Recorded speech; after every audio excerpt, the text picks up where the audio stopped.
মেঘনাথ হালদারকে পাঠান, আপনাদের জন্য মেঘনাথ হালদার পার্লামেন্টে যে কথা বলবে, আপনাদের কথা বলবে, জরি শ্রমিকদের কথা বলবে, আপনাদের হয়ে কথা বলবে। এই বিজনেসকে ইন্টারন্যাশনাল বিজনেস করতে হবে। এখানকার এই মোহনপুরের মানুষের তৈরি যে জরির কাজ আছে সেটা বিদেশে যাতে এক্সপোর্ট করা যায়, আর বিদেশে এক্সপোর্ট করলে আমাদের দেশে ডলার আসবে। এই মোহনপুরের মায়েদের হাতে, মোহনপুরের বাপেদের হাতে, মোহনপুরের ছেলেদের হাতে ডলার আসবে। ডলার মানেই আপনারা লাভবান হবেন, আপনাদের হাতে টাকা আসবে। আপনারা ওই 1000 টাকা 1200 টাকার ভিক্ষা দিকে তাকিয়ে থাকবেন না।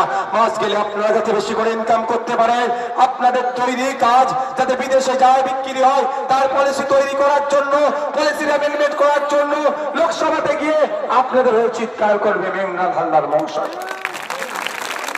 মায়েরা ভাবো, 2019 সালে যাকে ভোট দিয়ে পাঠিয়েছিলেন সে আপনাদের কথা বলেনি। আপনারা যদি আমাদেরকে সুযোগ দেন, আমি এখানে দাঁড়িয়ে বলছি তো, ভারত সরকারের যেই সরকারে আসুক না কেন, পলিসির আমরা কি করব? অ্যামেন্ডমেন্ট করব। আমরা বলবো, আমরা পলিসির সংশোধন করতে বলবো, যাতে এখানকার মোহনপুরের মা যে জরির কাপড়টা তৈরি করছে, সেই জরির কাপড়টা যদি বিদেশে বিক্রি হয় তখন কি হবে? ডলার আসবে। আর $1 সমান ভারতীয় টাকায় কত টাকা জানেন? 84 টাকা।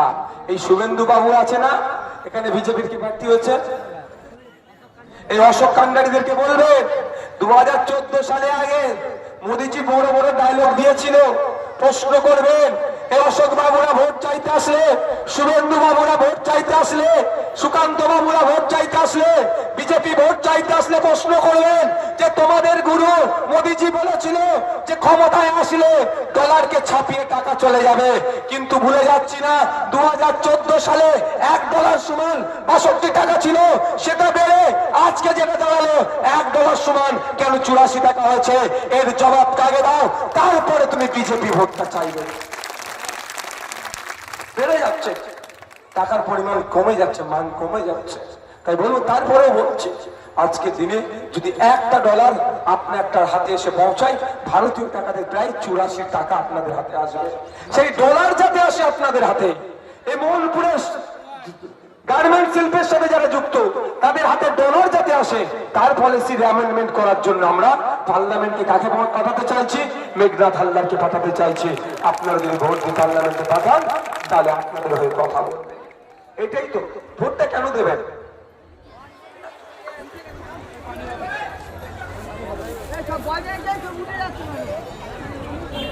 মা একটু চুপ করতে বলে বাচ্চা।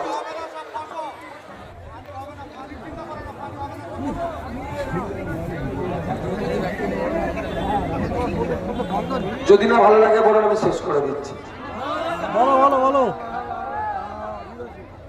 পানি তো একটু হবে, হওয়াতে ভালো না। যদি শেষ করতে বলেন আমি শেষ করে দেবো, অসুবিধা নেই।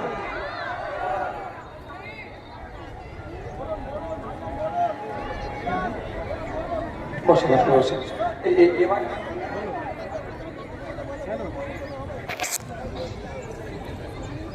বন্ধুগণ, অনেক বলার আছে, সময় স্বল্প, তাই আপনাদের দুর্দশার কথাটা কোথায় বলতে হবে?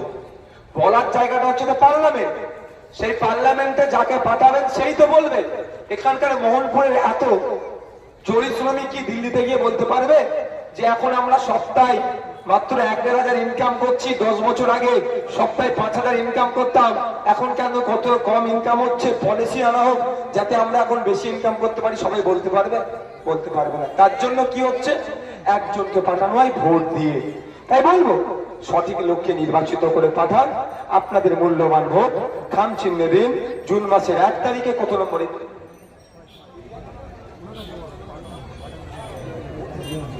ইভিএম মেশিনের 6 নম্বর বোতামে দিয়ে পার্লামেন্টে পাঠান। বন্ধুগণ, আমি আসছিলাম, আমার তো অনেক কাগজপত্র দিয়েছে। তার এই সামনে আপনার স্বাস্থ্য কেন্দ্র নয়, কতটা বিঘে? 7 বিঘে জমির উপরে প্রায়, তাই তো? 7 বিঘা।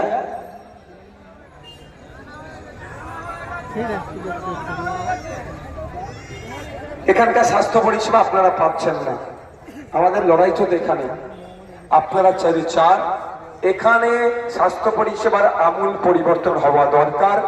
এই স্বাস্থ্য পরিষেবাগুলোকে হসপিটালে উন্নতিকরণ করা দরকার, সে ইনক্রিজ করা দরকার, হসপিটালে রূপান্তরিত করা দরকার। প্রাইমারি স্বাস্থ্য কেন্দ্র থাকলেও পরিষেবা পাওয়া যাচ্ছে না, যাতে বেশি বেডের হসপিটাল হয়।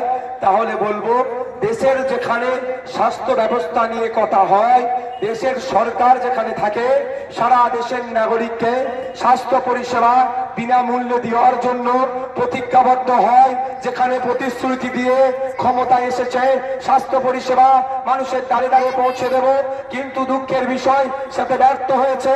যদি আপনারা চান আপনাদের এখানকার মোহনপুরের এই স্বাস্থ্য কেন্দ্রের বেহাল দশার কথা, যেখানে দেশের আইন তৈরি হচ্ছে, সেখানে গিয়ে জানানো এবং সেখান থেকে সমস্যা সমাধান করে এখানকার মায়েদের জন্য, এখানকার বাপেদের জন্য এই স্বাস্থ্য কেন্দ্রের উন্নতিকরণ হওয়া দরকার। তাহলে বলবো, 1 তারিখে অন্য কোনো জায়গায় ভোট দেওয়ার দরকার নাই, কোনো ফুলে হাত দেওয়ার দরকার নাই, কোনো খাম চিহ্নে হাত দিয়ে আপনি অন্য কোনো ফুলে হাত দেওয়ার দরকার নাই। খাম চিহ্নে হাত দেবেন, খাম চিহ্নে ইভিএম মেশিনের 6 নম্বর বাটনটা টিপবেন, খাম চিহ্নকে পার্লামেন্টে যাবেন, খাম চিহ্ন পার্লামেন্টে গিয়ে মানুষের দুর্দশার কথা বলবে। এই দুর্দশার কথার মধ্যে এই মোহনপুরের মানুষের এই স্বাস্থ্য পরিষেবার যে মানতলনিত চলে গিয়েছে, এখানে যে প্রাথমিক স্বাস্থ্য কেন্দ্র আছে, এটাকে হসপিটালে উন্নতিকরণের জন্য, এখান থেকে উন্নত পরিষেবা পাওয়ার জন্য, সেখানে দেশের স্বাস্থ্য নিয়ে আলোচনা হয়, যেখানে দেশের স্বাস্থ্য পরিষেবা নিয়ে আলোচনা হয়, সেখানে উত্থাপন করবেন এবং এটাকে উন্নতিকরণের জন্য সর্বোচ্চ চেষ্টা দিয়ে লড়াই করবেন। আপনাদের উপর নির্ভর করছে, আপনারা যদি সুযোগ দেন সেটা হবে, আর যদি না সুযোগ দেন, ওই যদি মনে করেন তৃণমূলের চুরির হাত থেকে বাঁচতে বিজেপিকে ভোট দেবো, ঘোড়ার ডিম হবে। আর যদি মনে করেন বিজেপি এসে যাচ্ছে আটকানোর জন্য তৃণমূলকে ভোট দেবো, ওই ঘোড়ার ডিমই হবে। এই স্বাস্থ্য পরিষেবা ধ্বংস হয়ে যাবে। বিজেপি তৃণমূলের বাইনারি করবে, মমতা ব্যানার্জি শুভেন্দু অধিকারীকে ডেকে চা খাওয়াবে, আর পাড়াতে বলবে বিজেপিকে আটকাচ্ছে তৃণমূল। এই রাত থেকে কিচ্ছু লাভ হবে না। তাই বন্ধুগণ, আপনাদের বলবো, বসুন, আপনাদের বলবো যে আপনারা একটু ভেবেচিন্তে ভোটটা দিন। এখানে আপনাদের দুরবস্থা সমস্যার কথা যেখানে তুলতে হয়, সে তোলার জায়গাতে লোক পাঠানোর ভোট। এটা ছোটখাটো ভোট নয়। আগামী দিনে আপনার কাছ থেকে নাগরিকত্ব কেড়ে নিতে পারে, আপনাকে ভোটার বানিয়ে দিতে পারে। আপনার ওই পার্লামেন্টে কে কথা বলবে? যখন সিএ নিয়ে বিল ভোটাভুটি হচ্ছিল, তখন প্রতিভা মন্ডলের ভূমিকা কি ছিল? সিএম জাটুয়াদের ভূমিকা কি ছিল? অভিষেক ব্যানার্জিদের ভূমিকা কি ছিল? সাহেবে আপনার মিমি চক্রবর্তীদের ভূমিকা কি ছিল? এদের ভূমিকা নীল ছিল। কিন্তু আপনি ভোট দিয়ে সিএ কে আটকানোর জন্য আপনি পার্লামেন্টে পাঠালেন, ওখানে বকলমে বিজেপিকে সুবিধা করে দিয়ে চলে আসলো। তাই আগামী দিনে আপনার যদি নাগরিকত্ব কেড়ে নেয়, আপনার যদি নাগরিকত্ব কেড়ে নেয়, আপনার যদি ভোটার বানিয়ে দেয়, আপনার হয়ে যেখানে দেশের আইন তৈরি হচ্ছে, সেখানে কে চিৎকার করবে? ভাই, চিৎকার করার লোক যদি ওই প্রতিমা মন্ডলকে পাঠান, ও তো আগে আগে বিজেপিকে বকলমের সুবিধা করে দেবে। আর অশোক কান্ডারিকে যদি পাঠান, সে তো তার হয়ে কথা বলবে। তাহলে আপনার হয়ে যদি আপনাদের পিছড়ে বর্গ থেকে, বঞ্চিত সমাজ থেকে, এসসি কমিউনিটি থেকে আমরা মেঘনাথ হালদার মহাশয়কে পাঠাই, মেঘনাথ হালদার মহাশয় পার্লামেন্টে গিয়ে দলিতের কথা বলবে, আদিবাসীর কথা বলবে, মুসলিমের কথা বলবে, পিছড়ে বর্গের মানুষের কথা বলবে, অত্যাচারী নিপীড়িত মানুষের কথা বলবে। সেই উচ্চবর্ণীয় হতে পারে, পিছিয়ে বর্গের হতে পারে। আপনার নাগরিকত্ব কেড়ে নিতে যদি চাই, পার্লামেন্টে গিয়ে একা হলেও আমাদের মেঘনাথ বাবু চোখে চোখ রেখে লড়াই করবে আপনার নাগরিকত্বের জন্য, আপনার অধিকারের জন্য, আপনার বাসস্থানের অধিকার, আপনার খাদ্যের অধিকার, আপনার ধর্ম পালনের অধিকার, আপনার স্বাস্থ্যের অধিকারের জন্য একা হলেও গিয়ে লড়াই করবে। কিন্তু পাঠাতে তো আমাদের হবে।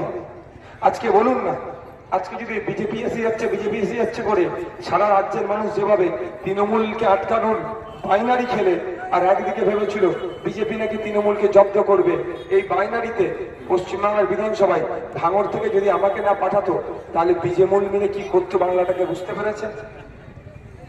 একদিকে শুভেন্দু অধিকারী আর একদিকে মমতা ব্যানার্জি, দুজন মিলে বাংলার কি অবস্থা করতে বুঝতে পেরেছে। কিন্তু সেখানে বাইনারিকে ভেঙে ভাঙড়ের মানুষ আমাকে পাঠিয়েছিল। সেই জন্য বুঝতে পারছেন, একদিকে 293টা বিধায়ক, অপরদিকে নওশাদ সিদ্দিকী একাই এই মানুষের হয়ে লড়ে যাচ্ছে, আমাকে আটকাতে পারছে না। আপনারা যদি চান আপনাদের হয়ে লড়াই করতে হবে, মানুষের এই লড়াই করবে, শুধুমাত্র জয়নগরের মানুষের নয়, পশ্চিমবাংলার মানুষের নয়, সমগ্র দেশের মানুষের হয়ে লড়াই করা দরকার। তাহলে বলবো আপনাদেরকে অন্য কোনো কথাই মাথা গলাবেন না, কারো প্ররোচনায় পা দেবেন না, কোন লোকের কাছে আত্মসমর্পণ করবেন না। সকাল সকাল যাবেন, আপনাদের মূল্যবান ভোট খাম চিহ্নে দিয়ে পার্লামেন্টে পাঠাবেন। একদিকে 542টা থাকবে, একদিকে মেঘনাথ হালদার মশাই থাকবেন, মাস্টার মশাই একদিকে থাকবেন। এই একাই বাকি 242টাকে দেখে নেওয়ার মতো ক্ষমতা রাখে, কারণ তার পিছনে বাংলার জনগণ আছে, দেশের জনগণ আছে। বন্ধুগণ, এবার আপনাদের উপর নির্ভর করছে। একদম আমি শেষের দিকে এসেছি, গুরুত্বপূর্ণ কয়েকটা কথা বলবো। আজকের মায়েদের উপস্থিতি বুঝিয়ে দিচ্ছে মমতা ব্যানার্জি লক্ষ্মীর ভান্ডার দিয়ে মায়েদেরকে আটকে রাখতে পারবে না আইএসএফ এর ভালোবাসা থেকে। মায়েরা বলুন, এটা মায়েদের জন্য প্রথম বলি, আপনার এই বাচ্চাগুলো কোথায় পড়ে, সন্তানগুলো কোথায় পড়ে? সরকারি স্কুলে পড়ে না বেসরকারি স্কুলে পড়ে? বাপেরা বলুন কোথায় পড়ে? আচ্ছা একটু হাত তুলবেন, এখানে 4-5 মানুষ সব মিলিয়ে আছেন। বসার তো ব্যবস্থা আমরা সবার করতে পারিনি, দুঃখিত। আজকে নাকি বলছে চেয়ারও ঠিকঠাক পাওয়া যায়নি, কিন্তু জায়গাটা ঠিকঠাক করা দরকার ছিল মঞ্চটা। তো যাদের সন্তানগুলো বেসরকারি স্কুলে পড়ে তথা কেজি স্কুলে পড়ে তথা টাকা দিয়ে মাস গেলে পড়াতে হয়, এইরকম কারা আছেন তারা একটু হাত তুলবেন। 1-2 টাকা দিয়ে পড়াতে হয়। প্রাইমারি স্কুলের কথা বলছি না কিন্তু আমি, মানে ইংলিশ মিডিয়াম কেজি স্কুল, বুঝতে পেরেছেন তো? বুঝাতে পেরেছি আমি? মায়েদের মধ্যে কারা আছেন? 1-2 5-6 জনের সন্তানরা পয়সা দিয়ে পড়ে, তাই তো? কেজি স্কুলে পড়ে তো? এখানে 8-10 জন আছে, 1000 মানুষ প্রায় আছে এখানকার মধ্যে। তাহলে কি দেখলাম, সর্বোচ্চ 20 জনের সন্তান বাচ্চা কোথায় পড়ে? টাকা দিয়ে পড়ে। বাকিরা কেন পড়ে না? টাকা নাই বলে, তাই তো? যদি আমারও টাকা থাকতো আমার ছেলেটাকে তো প্রাইভেট স্কুলে পড়াতাম। এবার বলুন, ম্যাক্সিমাম এখানে যারা আছে তাদের প্রাইমারি, আপার প্রাইমারি, হাই স্কুলে পড়ে মোটামুটি। এইগুলো কি চেক করুন। আমি বড় স্কুলের কথা বলছি না, কলেজের কথা বলছি না। 7-এর ছেলে, 8-এর ছেলে মেয়েদের এখন ইগো হয়ে গেছে। কলেজের বললেও ভোটার, আমার বিরুদ্ধে ভোট দিয়ে দেবে, দরকার নেই, ওকে আর কিছু বলা যাবে না। তো বলুন, আজকে আপনারা এখানে বাড়ি যান, এখান থেকে বাড়ি গিয়ে আপনার বাড়ির 3, 4, 5, 6 এই বাচ্চাগুলোকে ডাকুন, ডেকে জিজ্ঞাসা করুন। 3-4 এর বাচ্চাগুলোকে ধরে বলুন ওই ওদের অঙ্কের বইটা খুলে দিন, গণিতের বইটা খুলে দিয়ে দেখুন, বলুন অঙ্কটা করতে। আমি দায়িত্ব নিয়ে বলছি, 1000 টাকা মা আপনার হাতে দিচ্ছে তো, 1200 টাকা আপনার হাতে দিচ্ছে তো, আপনার ছেলের ভবিষ্যৎটা কেমন করে ধ্বংস করছে দেখুন। বাপেরা, আপনাদের হাতে, আপনার বাড়ির মহিলাদের হাতে 1000 টাকা 1200 টাকা দিচ্ছে তো, অঙ্কের বইটা খুলে দিন। ক্লাস 3-4 এর বাচ্চাকে তার অঙ্কের বইটা খুলে দিন। 100টা বাচ্চার মধ্যে 90টা বাচ্চা অঙ্ক করতে পারবে না, ফেল হবে। ক্ষতি কাজ হচ্ছে মমতা ব্যানার্জির পরিবারের কারো হচ্ছে, প্রতিভা মন্ডলদের পরিবারের কারো হচ্ছে, অভিষেক ব্যানার্জিদের পরিবারের কারো হচ্ছে, এদের পরিবারের কারো হচ্ছে না। ক্ষতি হচ্ছে কার? আমার ভাইপো, আমার ভাগনার হচ্ছে, আমার ভাইজির হচ্ছে। সেই কষ্ট লাগছে বলে আমি আপনাদেরকে বলছি। চলে যান আজকের বড় বাড়িতে, 6-এর বাচ্চাকে রাখুন, 6-এ পড়ে ক্লাস ছাত্রটাকে রাখুন, ছাত্রীটাকে রাখুন, দেখে বলুন ইংলিশে তার নাম, তার বাপের নাম, তার মায়ের নাম, তার ঠিকানা, তার স্কুল সে কোন ক্লাসে পড়ছে, এতটুকু ইংলিশে লিখে দিতে বলুন। আমি এখান থেকে চ্যালেঞ্জ করে যাচ্ছি, 100টা ছাত্র ছাত্রীকে ট্রাই করলে 90টা ছাত্র ছাত্রী ফেল করবে। আর মায়ের হাতে 1000 টাকা দিয়ে দিচ্ছে। মায়েদের বলবো আগে আওয়াজ তুলুন, 1000-1200 পরে হবে স্কুলগুলোতে। এই অপদর্থ মমতা ব্যানার্জি, অপদর্থ প্রতিমা মন্ডলদেরকে আওয়াজ তুলুন, আওয়াজ দিয়ে বলুন 1000-1200 পরে হবে। আগে স্কুলের শিক্ষার পরিকাঠামো ফিরিয়ে আনতে হবে। শিক্ষক নয়, ডাস্টার নয়, চক নয়, কম্পিউটার নয়, কিচ্ছু নয়, কিচ্ছু নাই।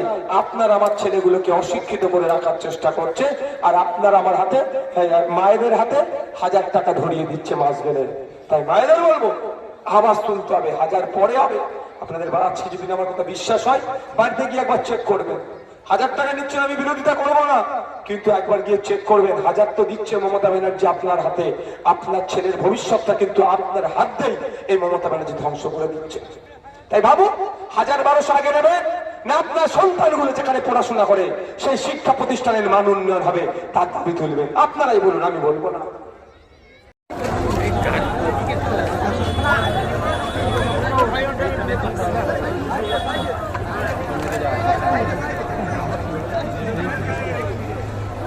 Thank you.